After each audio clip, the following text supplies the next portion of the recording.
KD Chaudhari डाळिंब्याड पुणेमध्ये आज सर्वाधिक आवक झाली आणि आवक होत असताना चांगल्या मालांची सुद्धा आवक झाली। मधल्या काळामध्ये ज्या वेळेस मार्केटमध्ये माल येत होते त्यावेळेस काही पावसाचा परिणाम 28-30 तारखेच्या दरम्यान होत होता आणि त्यानंतर बकरी ईदचा परिणाम हा साधारणतः विक्रीवरती होणार होता आणि त्याच दरम्यान गुजरातचे माल सुद्धा लास्ट एंडला होते आणि अशा परिस्थितीमध्ये आता गुजरातचे माल पण संपले आणि गुजरातला सुद्धा डबल भाव झाले आणि इथे सुद्धा जे आज माल यायला लागले त्याचा ग्राहक सुद्धा प्रचंड वाढला। परंतु महाराष्ट्रामध्ये काही काही ठिकाणी पाऊस होतोय, काही ठिकाणी कोरडं हवामान आहे, परंतु जिथे पाऊस होतोय तिथे शेतकऱ्यांनी थोडंसं थांबलं पाहिजे आणि जिथे कोरडं हवामान असेल तिथे त्यांनी माल काढला पाहिजे। आता मी हे जे शेतकरी धाराशिवहून आलेले आहेत, ज्यावेळेस इथे 30-31 तारखेला आले होते त्यांचा हायेस्ट 85 रुपये गेला होता, 85 रुपये गेला होता आणि त्याची खाली गोटी त्यावेळेस साधारण आपली काय भाव गेली होती?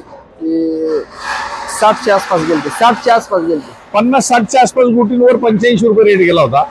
त्यावेळेस आंब्यालाही थोडीशी मंदी होती आणि आता आंबाही संपत आलेला आहे आणि जवळजवळ आता मार्केटमध्ये फळं कुठलीच नाहीयेत आणि अशा परिस्थितीमध्ये आज या शेतकऱ्याची आहे 70-80 ग्रॅम ते 150 ग्रॅमच्या गोटीपर्यंत, 150-200 ग्रॅमच्या गोटीपर्यंत आज 87 रुपये रेट मिळाला। पण ह्या ज्यावेळेस पावसातून थांबून बकरी ईदमध्ये आलेले माल हे त्यावेळेस एकदम कमी जात होते, म्हणजे 85 रुपये एक नंबर गेला, आज गोटी 87 रुपये गेली। हा शेतकऱ्याला कुठेतरी युट्यूब चॅनलच्या माध्यमातून फायदा होता। मी सांगितलं होतं की थोडं ते थांबा, जर आपल्याला थांबता आलं तर थांबा, पण मालाचं नुकसान आलं तर थांबू नका। त्यानंतर आज तुमचा 110 गेला, 120 रुपये गेलाय आणि त्यानंतर मला वाटतं 145 रुपये किलो गेला। आता मला हे सांगा की जागेवरती तुम्हाला कोणी मागितला होता?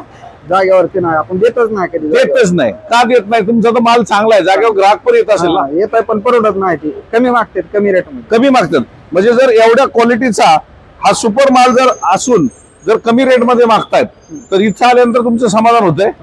तर साधारणतः आता ऍव्हरेज 87 ते 145 रुपये जर साधारणतः आपण बघितलं तर 100च्या वरच तुमचं ऍव्हरेज पडणार आहे। 110-115 रुपयापर्यंत ऍव्हरेज तुम्हाला जाऊ शकतं। परंतु जागेवरती जर मागितलं असतं तर काय रेट मध्ये मागितलं असतं तुमच्या नजरेने चालू आजूबाजूच्या परिस्थितीमध्ये? 80 ते 85 जास्त, 80 ते 85 रुपयापर्यंत माल मागितला असता। परंतु एक लक्षात घ्या की जिथं जास्त बागा आहेत अशा ठिकाणी व्यापारी पण ज्यादा येत असतील, पण क्वचित महाराष्ट्रामध्ये असे की त्या एरियामध्ये बाग चांगली आहे पण ग्राहक नाहीये आणि तिथं शेतकऱ्याला माहिती नाहीये की मार्केटिंग मध्ये आपला पैसा होईल का जागेवर पैसा होईल, तो भयभीत झालेला आहे। पण मला असा अभिमान वाटतो की केडी चौधरी युट्यूब चॅनलवर जशी क्लिप माझी पडती सद्यस्थितीची, कमीत कमी 3-4 हजार लोक लगेच लाईव्ह येतात आणि आपली चर्चा काय झाली ती समजून घेतात।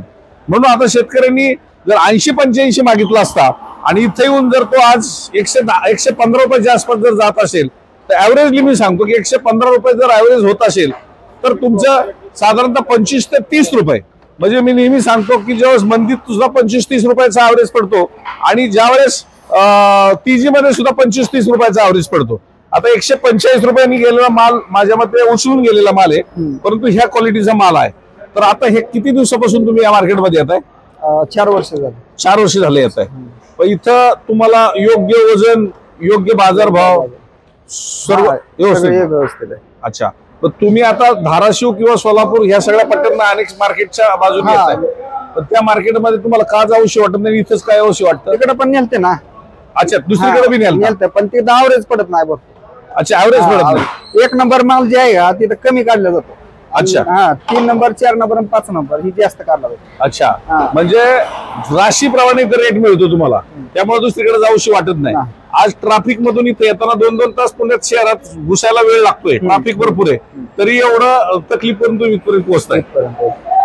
खऱ्या अर्थानं आज शेतकरी समाधानी आहे। फक्त माझी एकच विनंती आहे, हे सोन्यासारखे माल आहेत, या मालाला पावसापासून संरक्षण जर मिळत असेल, रान निचऱ्याची असतील तरच थांबा। जर रान काळी असतील, पाणी निचरा होत नसेल आणि त्याला लाल टिपका येणार असेल आणि लाल पुरळ येऊन जर डाग पडणार असेल, बुरशी वाढणार असेल तर थांबू नका। रेट वाढणार आहेत, 120, 130, 140 पर्यंतचे बी सौदे आता जागेवर व्हायला लागलेले आहेत, पण तो देखना माल तो मार्केटमध्ये दिसणार सुद्धा नाही आणि ते जर माल मार्केटमध्ये आले तर माझ्या मते जागेवरचे सौदे 160-170 रुपये सुद्धा जाऊ शकतात। मी मध्यंतरी सांगितलेलं 150चा सौदा झाला की मी तिथं शेतकऱ्याकडे जाणार आहे, परंतु अजून 130-40 पर्यंत सौदे अडकलेले आहेत, कारण पावसाच्या भीतीने रेट पुन्हा कमी होतोय जागेवरती घेण्याचा. परंतु मार्केटमध्ये आल्यानंतर चांगला न्याय मिळतोय. तर म्हणून मी शेतकरी बांधवांना सांगेल की 150 रुपये कुठेही रेट झाला मला कळवा, मी त्या बागेत येऊन त्या घेणारा सत्कार करणार, देणारा सत्कार करणार. आणि पुढचा टप्पा तुम्हाला सांगणार, लवकरच बाजार 200 रुपयापर्यंत पोहोचणार, कारण पुढची तारीख मी सांगणार. कारण आता पावसामुळे हे भयभीत होऊन हे रेट कमी झालेले आहेत, कारण सगळीकडे पाऊस झालेला आहे. मध्ये कोरडं हवामान होतं, 50-60 रुपयापासून एकदम जम घेतली बाजाराने 100, 110, 120 पर्यंत पोहोचला. 50-50 रेट फरक पडलेला आहे. पण थोड्या दिवसात 200 रुपये पडून सुद्धा शेतकऱ्याचे पैसे बनणार नाहीत हे पण सांगतो. 200 रुपये रेट बनले तरी पैसे, कारण नुकसानच तेवढं झालेलं आहे. 18 ते 20 दिवसात पावसाने माल खराब केलेला आहे. त्यामुळे 200 गेला म्हणून लय पैसे झाले असं मी म्हणणार नाही, पण त्याला न्याय देण्यासाठी हा युट्यूब चॅनल नक्कीच काम करेल. या युट्यूब चॅनलचा तुम्हाला फायदा होतो, दररोज पाहता, त्यावेळेस तुम्हाला आपला माल काय भाव जातोय, दुसऱ्याचा काय जातोय म्हणजे समजू शकतो. ठीक आहे. आज धाराशिव शेतकरी आलेले. आज नाव काय आपलं? अभिजित ढोरे. अभिजित ढोरे. किती वर्षापासून तुम्ही इथे येताय? 4 वर्षापासून.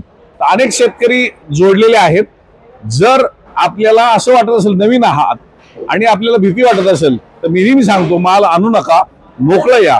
आपलं वजन कसं होतं, आपल्याला भाव कसा मिळतो, आपल्याला पेमेंट कसं मिळतं, ह्या सगळ्या पद्धती पहा आणि त्यानंतरच मार्केटला या. एवढंच या निमित्ताने सांगतो. धन्यवाद.